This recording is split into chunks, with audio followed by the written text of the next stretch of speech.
प्रदेश विशेषमा आज हामीसँग हुनेछन् नेपालको जैविक विविधतामा अन्तर्राष्ट्रिय समुदायको चासो, अध्ययनका लागि विदेशीको आकर्षण। मधेसमा 2/3 नयाँ अनुहार पुग्दा पनि देखिएनन् नयाँ मुद्दा, पुरानै एजेन्डामा सीमित। सल्यानका किसान किबी खेतीबाट राम्रो आम्दानी गर्दै बारीबाटै बिक्री भएपछि बजारको छैन समस्या। र 5 थरमा संस्कृति बचाउने अभियान, मौलिक खानपान र रीतिरिवाज संरक्षण हुने आशा।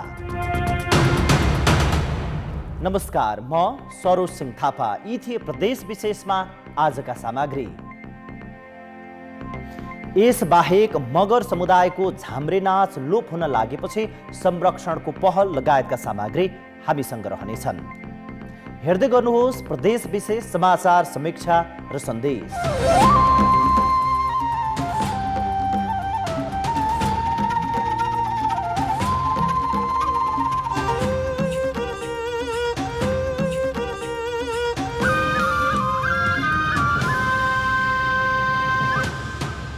प्रदेश विशेष। सुरुमा प्रदेश संक्षेप।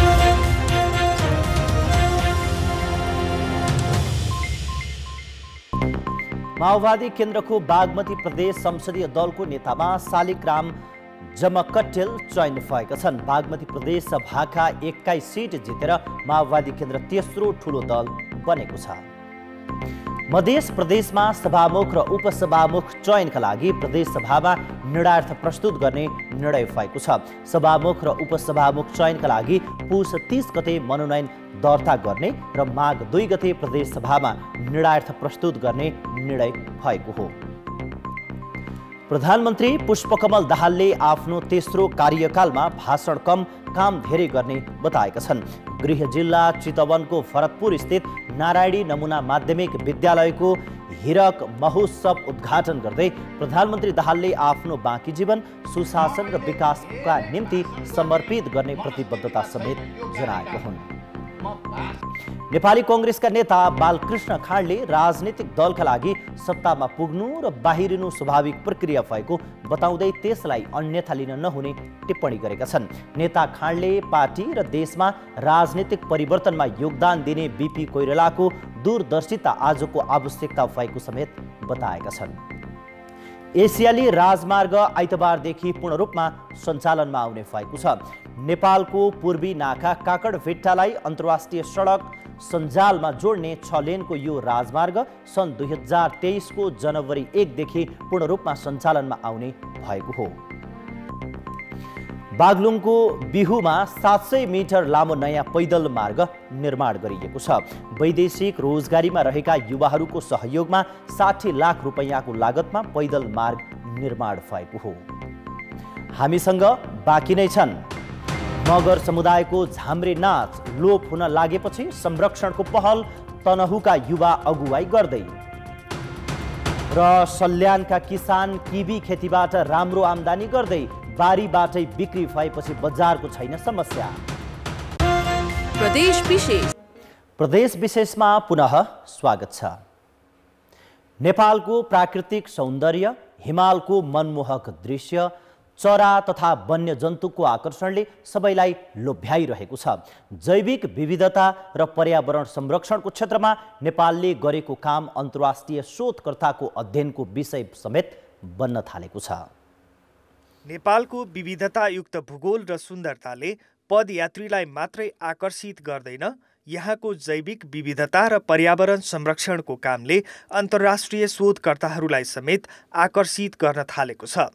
यही सिलसिलामा अस्ट्रेलियाको चार्ल्स स्टुअर्ट विश्वविद्यालयमा वातावरण विज्ञानमा स्नातक अध्ययनरत विद्यार्थीको टोली शैक्षिक अध्ययनका लागि नेपाल आएको छ। कास्कीको अन्नपूर्ण संरक्षण क्षेत्र र लुम्बिनीको सिमसार क्षेत्रमा 2 साता अवलोकन गरेर यो टोली कपिलवस्तु स्थित जगदीशपुर ताल अध्ययनका लागि आयो। चाडपर्व र संस्कृतिले चरा, वन्यजन्तु र उभयचर संरक्षण गरेको देख्दा नेपाली रीति विश्वमै दुर्लभ रहेको उनीहरूको अनुभव छ। आफूहरू स्वदेश फर्केपछि यसको महत्त्व बुझाउँदै अस्ट्रेलियन विद्यार्थीलाई नेपाल भ्रमणका लागि उत्प्रेरित गर्ने योजनामा उनीहरू छन्। Nepal is doing a fantastic job in protecting some of these critically endangered species. So Nepal, for example, has the same number of bird species in Nepal than all of Australia, and Australia is much, much larger than Nepal. And Nepal is an incredibly important area for many species, especially bird species. And Jagadishpur here, the Ramsar wetland site, is of course particularly important for water birds. Nepal बसाइका क्रममा तीनै भूगोलमा पाइने जैविक विविधता अवलोकन गरेका उनीहरू अहिले चितवन राष्ट्रिय निकुञ्ज र त्यसको मध्यवर्ती क्षेत्रको अध्ययनमा छन्। We're here today at the wetlands, taking a look at all of the different bird species. There's just an abundance here. This place is truly special. I've never seen or heard so many different species of birds in the one location like there is here today. यो टोलीलाई अन्नपूर्ण संरक्षण क्षेत्रमा स्थानीयको सहभागितामा वन्यजन्तु, चरा र जैविक विविधता संरक्षणसँगै जीविकोपार्जन पनि भइरहेको काम उदाहरणीय लाग्यो। रूपन्देही र कपिलवस्तुको जैविक विविधता, पर्या पर्यटन, मानव र पन्छी बीचको सम्बन्धमा पनि उनीहरूको गहिरो अभिरुचि रह्यो। Nepal has. It is a great asset for the country to earn money from ecotourism, bird tourism, which is increasing.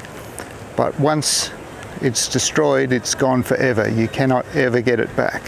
So once a place like this is damaged or removed, you've lost that asset. Charles Stuart जस्तो अस्ट्रेलियामा प्रतिष्ठित मानिने विश्वविद्यालयका विद्यार्थीले नेपाललाई अनुसन्धानको गन्तव्य छान्नुले यहाँको पर्या पर्यटन र जैविक विविधता संरक्षणका प्रयासहरू अन्तर्राष्ट्रिय जर्नलहरूमा प्रकाशित हुनेछन्। यसबाट अन्य विदेशी विश्वविद्यालय र शोधकर्ताहरू नेपालमा अध्ययन अनुसन्धानका लागि आकर्षित हुनेछन् भनी आशा राख्न सकिन्छ। कान्तिपुर समाचारका लागि कपिलवस्तुबाट मनोज पौडेलको रिपोर्ट। संघीयता लागू भएपछि प्रदेशसभाको दोस्रो कार्यकालका लागि मध्य प्रदेशमा कुल सांसद संख्याको 2/3 भन्दा बढी नयाँ अनुहार सदनमा पुगेका छन्। नयाँ अनुहार भन्दा पनि संसदीय अभ्यासमा यसअघि पनि सहभागी भइसकेका सांसदहरूको पुरानै रटान देखिएको छ। प्रदेशसभा बैठक आह्वान भएसँगै सांसदहरू संसदीय दलको नेता बन्ने तछाड मछाड पनि सुरु गरेका छन्। मध्य प्रदेश सभाका नवनिर्वाचित सदस्यहरूले शुक्रबार पद तथा गोपनीयताको शपथ लिएका छन्।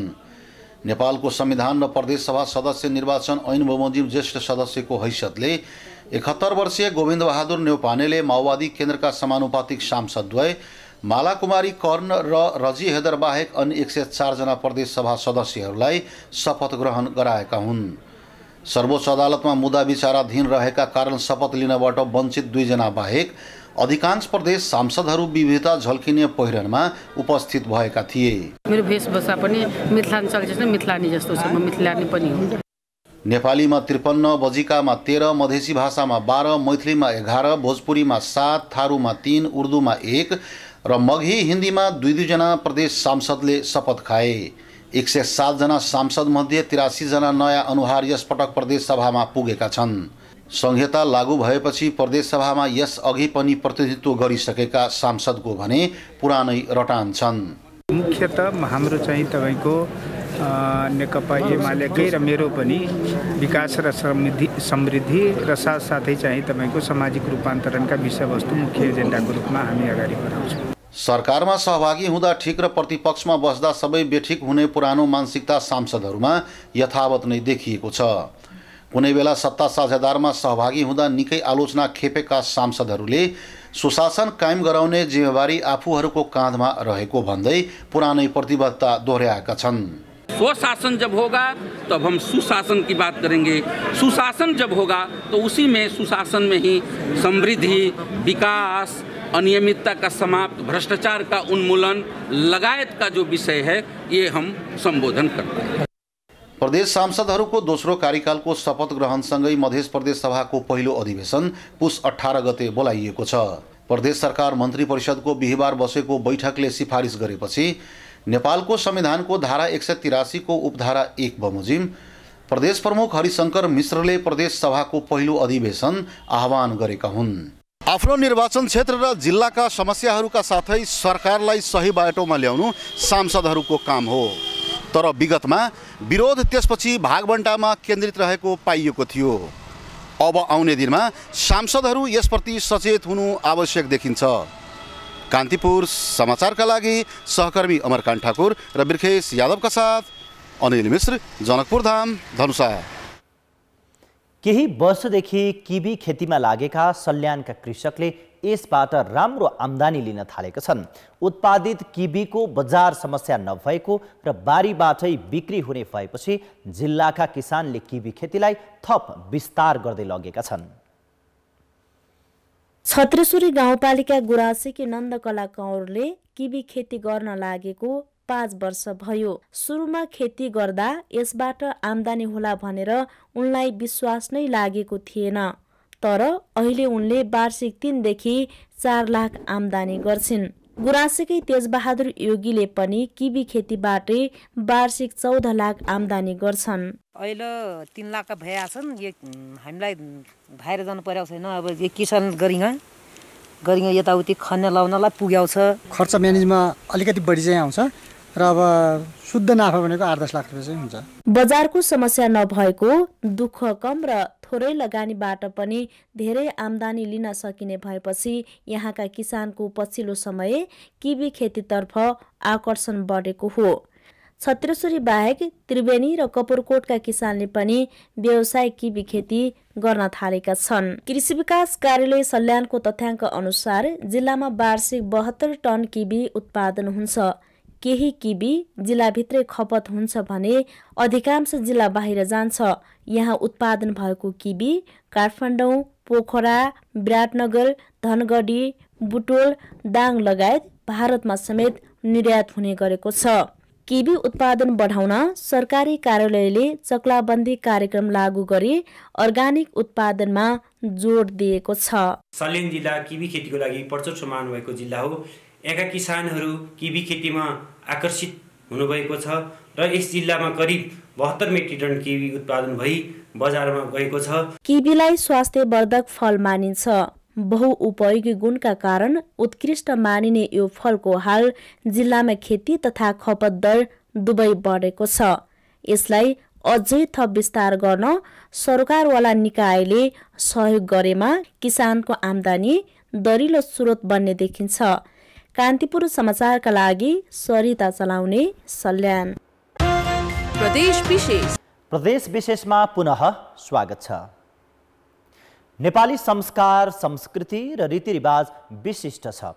ठाउँ र भूगोलै पछि हरेक संस्कृति र चालचलनमाथि विभिन्न अतिक्रमण भइरहेका बेला पाँचथरमा एउटा यस्तो मेला आयोजना गरिएको छ जहाँ रैथाने खानपान, संस्कृति र रीतिरिवाजमा रुचि राख्नेले यसको भरपूर फाइदा उठाउन सक्छ। पालाम भन्ने, धान नाच्ने, च्याब्रुङको तालमा लय मिलाउँदै रमाउने चासोक मेलाका मुख्य आकर्षण हुन्। यो मेलामा आउने प्राय पुरुष दौरा सुरुवाल, ढाका टोपी र महिला सारी, चोलो र पटुकीमा आकर्षक गरगहना लगाएर सजिएका देखिन्छन्। यससँगै पूर्वेली लोक संस्कृतिमा आधारित हाकपारे, पालाम र ख्याली पनि मेलाका आकर्षण बनेका छन्। 1 नम्बर प्रदेशका पूर्वी पहाडी जिल्लामा बाहुल संख्यामा रहेको लिम्बू जातिमा आधारित संस्कार संस्कृतिको जगेर्ना गर्दै आफैले उत्पादन गरेको बालीबाट उत्पादित खानेकुरासँगै धार्मिक र पर्यटकीय स्थलको प्रचारका लागि यसरी नै मेला आयोजना हुँदै आएको छ।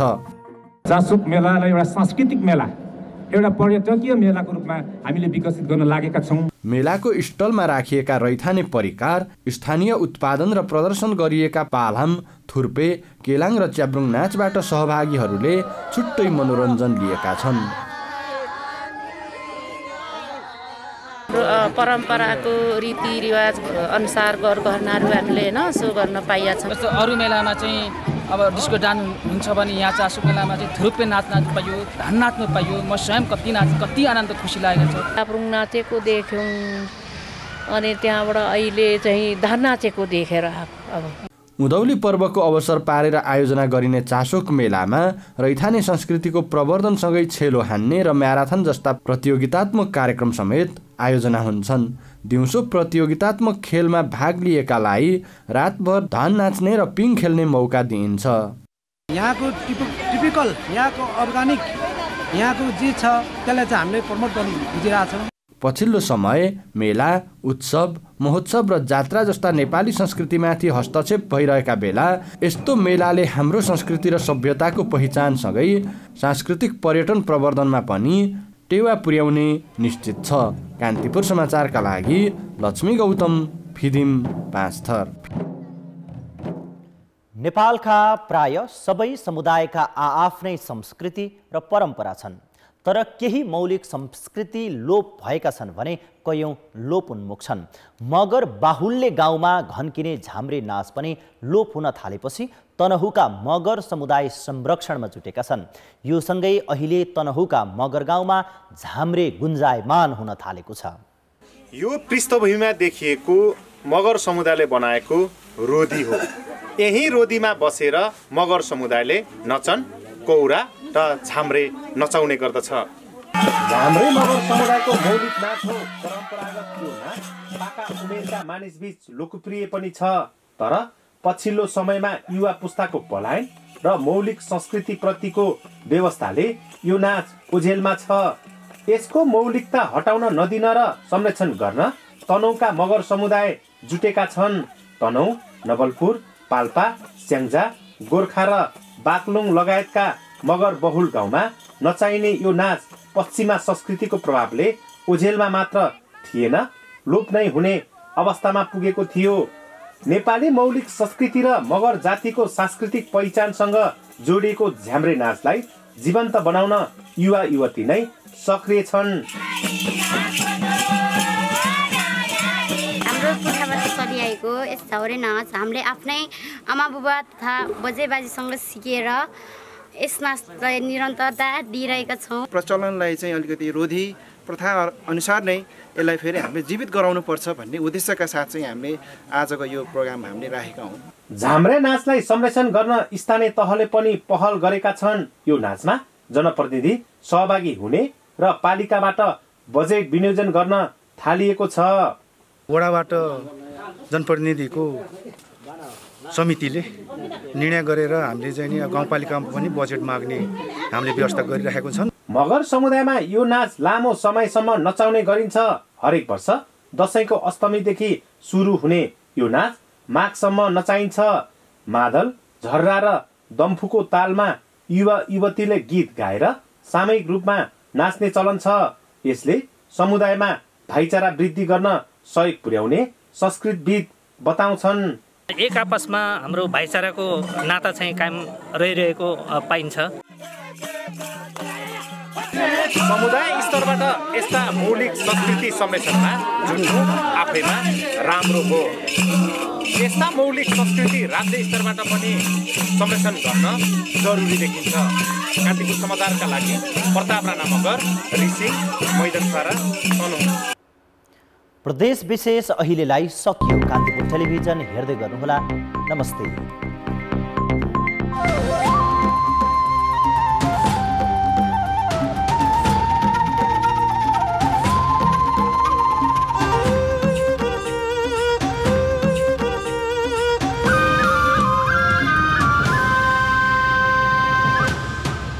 Pradesh Vishesh, presented by Asian Paints.